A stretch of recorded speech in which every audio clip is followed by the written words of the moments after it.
You think the worst pain in love is betrayal, but that's not the truth. The deepest agony isn't the moment you find out she's been unfaithful. It's the moment before you know, when you kiss lips that have just touched another man, when you hold a body that no longer belongs fully to you, and you don't even realize it. That quiet humiliation cuts deeper than any confession ever could. Most men convince themselves that when a woman grows cold, when she pulls away, it must be the pressure of work, the weight of family responsibilities, or simply the dulling effect of time. They say, she's just stressed, she's just tired. This is what happens in long relationships, but that's self-deception. The truth is sharper. Women rarely confess, but they always reveal. And if you miss the signs, you're not just blind, you become a silent accomplice in your own heartbreak. That's why I'm sharing this story today. Because whether you live in London, New York, Toronto, or anywhere in between, betrayal speaks the same language. It doesn't care about your postcode, your income, or how long you've been together. And if you don't see the patterns for what they are, you end up fighting for something that's already gone. It often begins with silence. Not the kind filled with peace and comfort, but a silence that feels heavy, cold, and unfamiliar. If you've been with a woman long enough, you know her body's rhythm. You know when her kiss has warmth, when her touch has weight, when her embrace pulls you in without you having to ask. And you also know when that current goes dead. You lean in for a kiss, and she turns her face slightly. You touch her shoulder at night, and instead of melting into you, she stiffens. She says she's tired, but her body doesn't carry the weight of exhaustion. It carries the weight of indifference. Here's the harsh truth. Tiredness recovers with rest. Indifference doesn't. And that difference matters more than men want to admit. When a woman has been fulfilled elsewhere, she doesn't return to you hungry. She comes back already satisfied, and satisfaction leaves no space for you. It's like trying to light a fire that has already burned out. No matter how many matches you strike, the wood stays cold. Most men don't want to face that reality. Denial is easier. You tell yourself it's age. You tell yourself it's routine. But attraction doesn't die of old age. It dies when it moves to another source. She used to pull you close after work, but now rolls away. That's not routine. That's a signal. What's the right response? You don't beg. You don't plead. You don't try harder, thinking effort will reignite what's already extinguished. You step back. You observe. You test. Because a woman who still wants you will eventually bridge the gap. But a woman who's given herself away will let the silence grow deeper. Your role isn't to force her body to respond. It's to recognize when the response is already gone. And yet, when her body grows silent, her habits start to speak. Because a woman's skin, her hair, her clothes, they all carry stories. When she's been with someone else, she doesn't walk back into your home carrying the scent of betrayal. She walks in smelling fresh, too fresh. Suddenly there's a new perfume. Suddenly the showers are longer than usual. Clothes change for no reason. Underwear swapped at odd times of the day. On the surface, it looks like self-care. In reality, it's a ritual, a cleansing ritual. She isn't just washing her body. She's trying to wash away her guilt. The more she tries to erase, the louder it becomes. That obsession with appearing clean isn't random. It's a pattern. And men often miss it because they want to. You tell yourself, she just likes to feel fresh, or she's experimenting with new scents. That's how you gaslight yourself, because facing the darker possibility is too painful. But psychology isn't about absolutes, it's about shifts. If she never used to rush to the bathroom after work, but now she does, if she suddenly guards her laundry like it's classified, that's not self-care. That's a cover. And when you dismiss it, you're not protecting her, you're betraying yourself.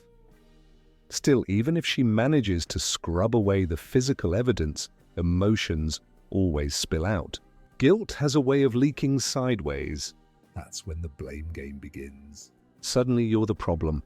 Instead of greeting you at the door, she greets you with criticism. You loaded the dishwasher wrong. You're too quiet. You're too loud. You're not attentive enough. You're too demanding. No matter what you do, it's not enough. That irritation isn't random, it's strategy. By painting you as the villain, she avoids feeling like the betrayer.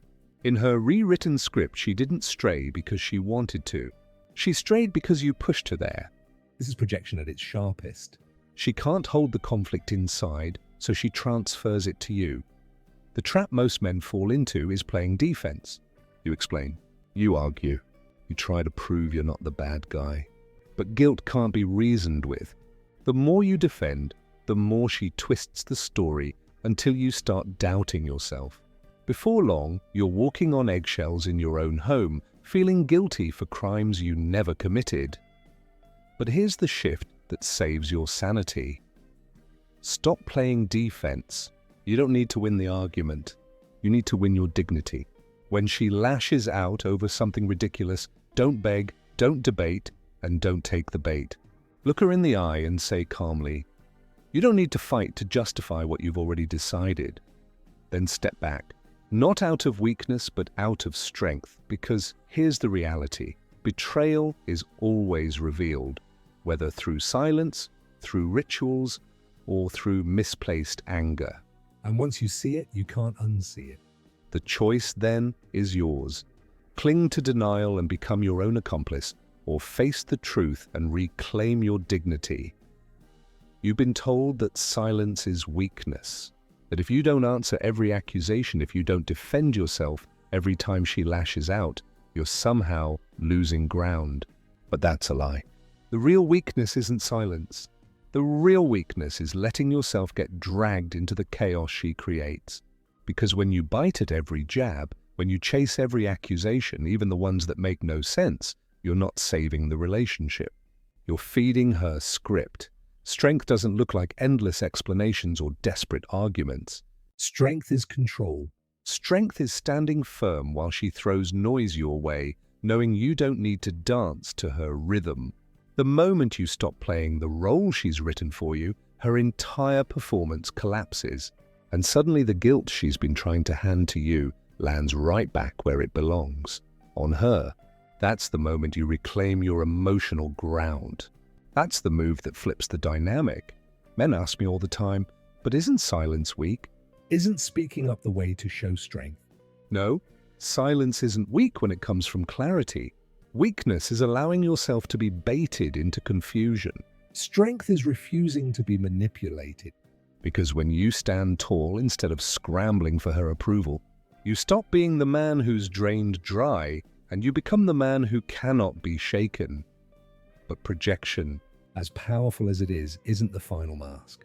Because there's another battlefield where the truth always reveals itself, where no excuse, no performance, no story can hide. And that battlefield is her body. A woman can rehearse her excuses until they sound flawless. She can polish her stories until they hold water. She can adjust her moods like a skilled actress, smiling when she feels guilty, snapping when she feels cornered. But her body doesn't lie. That's the one place men betray themselves, not because they can't see the truth, but because they refuse to look. Think about it. You know her rhythms better than anyone else. You know the warmth of her embrace, the way her breathing shifts when you touch her, the spark in her eyes, the softness in her tone. You know these things because you've lived them. That's why when something changes, even subtly, you feel it. Maybe she's tense when she shouldn't be. Maybe she's unusually relaxed in a way that doesn't fit the moment. Maybe she seems overly responsive, exaggerated almost, or strangely absent. Sometimes it's glaring. Sometimes it's barely there, but it's never random. Here's the cruel truth. You don't need a degree to see it. You just need the honesty to admit it. But too often men talk themselves out of it. They say it's stress, it's hormones. She's tired. And yes, sometimes that's true. But when the shift is sudden, when it doesn't match the patterns you've always known, you owe it to yourself to stop ignoring it. Pretending everything is fine doesn't save the relationship. It just delays the collapse, because when a body has been with another man, it carries an imprint. Maybe you can't see it, but you can feel it. And when you sense it, but force yourself into silence, you're lying to yourself more than she's lying to you. So what do?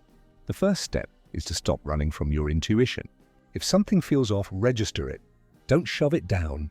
The second step is to stop overcompensating. Most men make the same mistake. They try harder. More affection, more patience, more effort in bed, as if doubling down will win back what's already been lost. But desire doesn't return because you worked harder. Desire returns only if it was there in the first place. Instead of chasing, you step into clarity. If intimacy feels wrong, don't force it. Don't accuse or interrogate either. Just observe. Watch how consistent the change is. That awareness is your shield, and it stops you from investing more of yourself into someone who's already detached. Because strength isn't denial. Strength is facing what you already know, even when it burns. But guilt doesn't always show up as coldness. Sometimes it disguises itself in warmth. And this is where it gets even crueler. Because betrayal doesn't always walk in with distance. Sometimes it walks through the door wrapped in kisses, hugs, and a wave of tenderness that feels almost too good to be true. And that's exactly what it is. The theater of guilt. You've felt her pulling away. You've noticed the silence, the distance, the shift. And then suddenly she's showering you with affection. She's cooking your favorite meals. She's holding your hand, kissing you more, whispering, "I love you," with watery eyes. And your heart, aching for reassurance, wants to believe. You think, she's coming back to me, but she's not coming back to you. She's trying to come back to herself. Because that affection isn't for you. It's for her conscience. Touching you, pampering you, speaking sweetly. It's not about passion. It's about silencing her guilt. And the mistake men make is treating this sudden affection like a second chance. You drop your guard, you breathe out in relief. And in that moment you lose your leverage. Because she's not giving you her love. She's using you as the place where she dumps her guilt. So what's the move? You test the source. Ask yourself, does her affection come consistently or only in bursts after unexplained absences? Does her touch carry genuine desire, or does it feel rehearsed, almost exaggerated? Because real love is steady. Guilt is sporadic. And here's the bitter truth. Don't reward guilty affection. Don't let her wipe her conscience clean on your shoulders. You don't need hugs that were born out of betrayal. You need honesty, even if it's cold. And sometimes the strongest statement you can make, even if you never say it aloud, is this: I'd rather sit with your silence than hold your guilty embrace.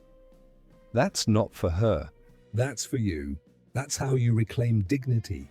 Because true love doesn't need theatre. Real connection doesn't appear only after absence. And once affection starts to feel like apology instead of desire, you already know the difference. But here's the danger. If you keep accepting guilty affection, the final act begins. She may still lie beside you in bed, but her soul is already gone. That's when you face the most painful stage of all, the emptiness of closeness, because there's a difference between a body being next to you and a soul being with you. And once you've felt that absence, you can never mistake it again. Stories are fragile things. They can be rehearsed, polished, and memorized until they sound convincing. But the truth has a way of slipping through the cracks. And when a woman has crossed the line, no matter how carefully she crafts her story, eventually it begins to collapse under its own contradictions. That's when the mask breaks. That's when the truth finally reveals itself, not in grand confessions, but in the tiny inconsistencies that she can't keep straight. You've probably seen it before. She comes home late, her words tumbling out a little too quickly. One night it's a co-worker who needed help. The next time it's a last-minute errand. The timeline shifts, the details blur, and the more she talks, the less it makes sense. And you notice not just the story, but her body giving her away. Her eyes don't lock on yours anymore. They flicker, they drop, they dart around the room as though the truth might be hiding in the shadows. That's not stress. That's deception trying to keep its balance. Here's the mistake so many men make. They demand evidence. They think if they just press hard enough, they'll get the smoking gun, the undeniable proof. But life rarely gives you courtroom evidence. What it does give you are patterns, silences, shifts in tone, and stories that don't add up. The truth doesn't always come with receipts. It comes with contradictions. And the more she tries to control the narrative, the more obvious it becomes that the narrative is slipping away from her. So what's the move? It's not to play detective. It's not to corner her into explanations that she'll only twist further. You don't need to gather proof like you're preparing for trial. You already have the signals. You've felt the changes. You've noticed the gaps. You've heard the stumbles. The collapse of her story is enough. The moment you stop arguing with her version of events and start trusting your own senses, you reclaim your power. You don't need to beg her to make it make sense. You don't need to shout for a confession. You don't even need to accuse her. All you need to do is draw the line for yourself. I don't believe you, and I don't need to anymore. That's not an attack. That's a boundary. That's you stepping out of the fog she's tried to pull you into and standing firmly in your own clarity. And here's where the shift happens. Once you stop demanding explanations, once you stop chasing clarity from someone who thrives on confusion, you break the cycle. You stop being the man who gets drained dry by her contradictions, and you become the man who sets the terms. And the terms are simple: respect or nothing. Practical strength doesn't look like shouting. It doesn't look like chasing. It looks like quiet recognition. The next time her story wobbles, the next time her excuses don't line up, don't rush in with questions. Don't try to patch the holes. Let the silence do its work. Silence is your ally because silence makes her face the weight of her own contradictions. The more you resist filling the gaps for her, the more the truth reveals itself on its own. And here's what most men don't realize. You don't need to scream cheater to protect your dignity. You don't need her confession to validate your intuition. What you need is clarity and the courage to act on it. Because when her story collapses, the truth is no longer the issue. The only issue left is your decision. Will you betray yourself by pretending not to see, or will you stand tall as the man you know you are? That's the final cut. After seeing all 8 signs, the question isn't simply whether she betrayed you. The deeper question is whether you'll betray yourself by staying blind, by accepting less than you deserve, by ignoring the signals you already know are real. And that's why these 8 signs matter. They're not about turning you into a paranoid detective, endlessly snooping and second-guessing every detail. They're about giving you the clarity to stop betraying yourself. Because the harshest betrayal isn't what she does behind your back, it's what you allow yourself to ignore right in front of your face. The goal was never to catch her red-handed. The goal is to reclaim your dignity, your self-respect, your boundaries, to become the man who refuses to settle for confusion, manipulation, or half-hearted affection. These signs aren't just evidence of infidelity. They're warnings. Warnings that something is off. Warnings that pretending nothing's wrong will only cost you more in the end. Now here's the part most men miss. Not every sign means she's guilty beyond doubt. Sometimes distance comes from stress, exhaustion, or years of poor communication. That's why your role isn't to accuse, it's to observe, to test, to face reality with open eyes. If there's room to repair, you talk, you reset boundaries, you fight for connection. But if the evidence piles up, if every sign confirms what your gut already knows, then the most masculine move you can make is to walk away with your dignity intact. Because here's the truth, love is never worth trading your self-respect. You can rebuild love, you can find new love. But once you give up your dignity, it's hard to ever get it back. So here's my challenge to you. Think of one situation in your life where you've ignored your instincts. Maybe it was her sudden coldness. Maybe it was the way her irritation never quite made sense. Maybe it was her late returns, her excuses, her stories that didn't add up. Don't push it aside this time.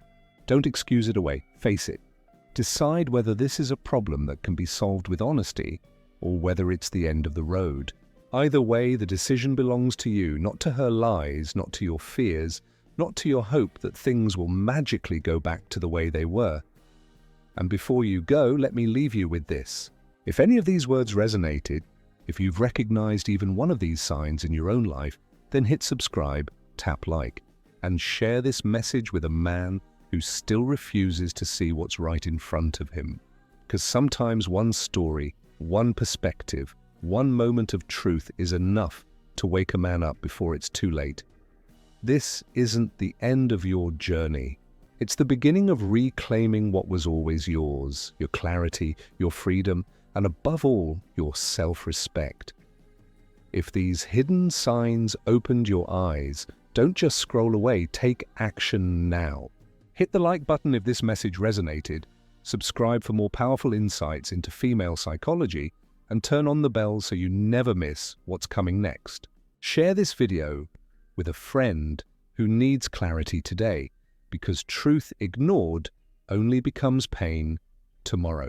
Your awareness is your strength, and your self-respect starts here. Join our community of men reclaiming dignity, wisdom, and control.